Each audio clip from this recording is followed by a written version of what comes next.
Le 7 octobre dernier, Christophe Beaugrand et son compagnon Ghislain publiaient Fils à Papa S.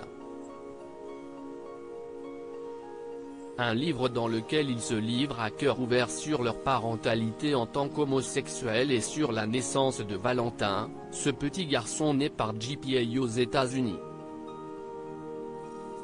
Un ouvrage dans lequel l'animateur se veut le plus transparent possible sur sa vie et son combat.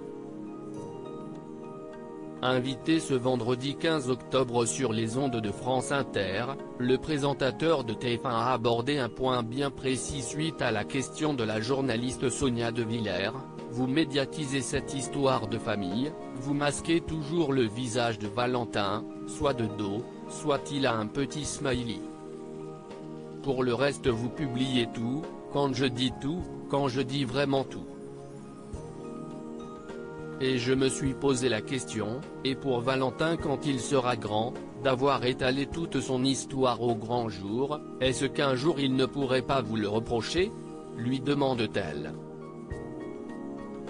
Christophe Beaugrand a ainsi révélé la raison pour laquelle il avait tant dévoilé de détails sur la vie de son petit garçon. En fait, si est totalement l'inverse que l'on a en tête et dans l'ambition et la volonté, de communiquer, d'afficher, ce bonheur-là, si est justement pour qu'on ne lui vole pas son histoire. Et pour cause, l'animateur avoue avoir reçu des monstruosités, parce que moi j'ai lu énormément de messages sur les réseaux sociaux, notamment à la naissance de Valentin, des choses dégueulasses. Ah oui, de toute façon, votre enfant vous l'avez acheté sur internet, si est comme Amazon, s'il ne vous plaît pas vous le renvoyez.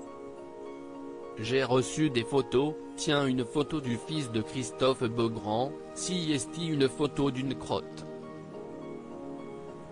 Des révélations terribles. Christophe Beaugrand, faire tomber les clichés, les stéréotypes. L'animateur de TF1 souhaite également mettre à mal certains stéréotypes sur les parents homosexuels. À la base, je voulais que mon fils Valentin connaisse son histoire. J'ai voulu expliquer au mieux ce que nous avons vécu pour faire tomber les clichés, les stéréotypes, répondre aux critiques sans enjoliver pour autant la réalité. Si est une procédure longue qui a un coût, il ne faut pas avoir peur de parler d'argent, mais si est aussi une belle histoire d'amour, expliquait-il dans Ciné Télé Revue ce jeudi 14 octobre.